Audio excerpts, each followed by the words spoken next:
So what's up mga Lods? For today's video po, bibigyan ko po kayo ng mga tips kung paano ka nga ba lalapitan ng babae, no? Pero bago yan, kung hindi pa nga po kita subscribers, palambing naman, please don't forget to subscribe and click the notification bell para updated kayo palagi sa mga bago kong upload na videos. Ano-ano nga ba yung mga tricks na dapat mong gawin para ikaw ang lapitan ng isang babae, no? Para mapalapit sa iyo ang babae. Para maging close kayo. Proceed na nga po tayo kagad sa number 1, eye contact. No, dapat po gawin niyo po ito sa isang babae na gusto ninyong mapalapit sa inyo. Yung talagang tititigan mo ng ganyan. Tapos ngingitian mo pag tumingin sa'yo. Ganyan, malagkit na tingin. Tapos malagkit ng ngiti, no? Ang babae, kapag ka nahuli kang tumingin ng ganyan, mapapaisip yan. Ba't kaya nakangiti to? Ba't kaya nakatitig to? Sira ulo yata to. So, ganun ang sasabihin sa'yo ng babae, no? Hindi, joke lang, no? Ang babae, kapag nahuli ka nakatingin sa kanya, no? Mahihiya yan, no? Para yung makahiya na titiklop. Alam yung makahiya na dahon. Ganun po kami mga babae kapag po tinititigan kami ng isang lalaki.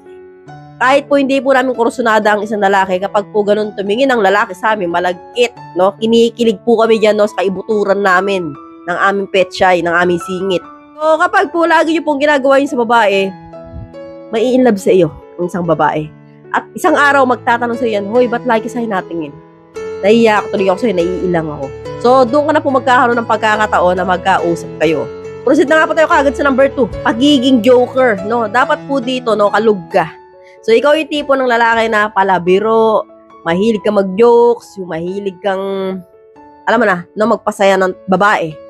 So, hindi sama, yung ibig sabihin ko dito sa salita, no? Yung mahilig ka maghugot, no? Magaling ka magbato ng punchline, yung mga ganyan, no? Dadaan mo yung babae sa mga jokes mo na ganyan, no?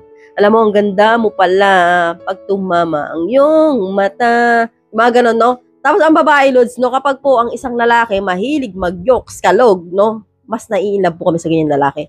Napapalapit po kami sa ganyan lalaki dahil po, feeling namin masarap silang kasama.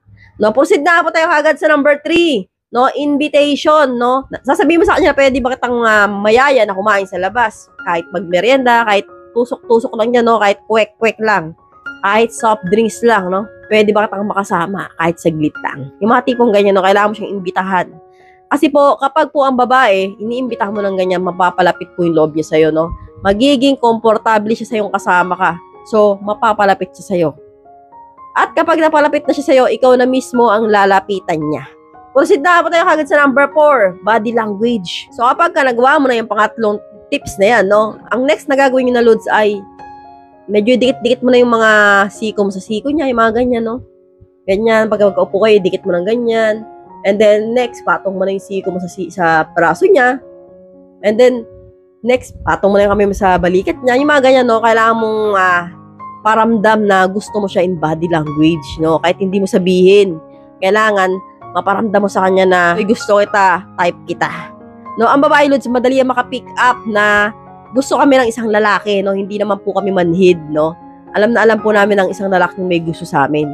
So, kapag po nagawa niyo po yung 4 na yan, sure ako, ikaw mismo ang lalapitan ng babae. So, hanggang dito na lang po tayo mga Lods. I hope you learned something new in this video. More videos to come. So, stay connected and see you again to my next video. God bless. Bye-bye!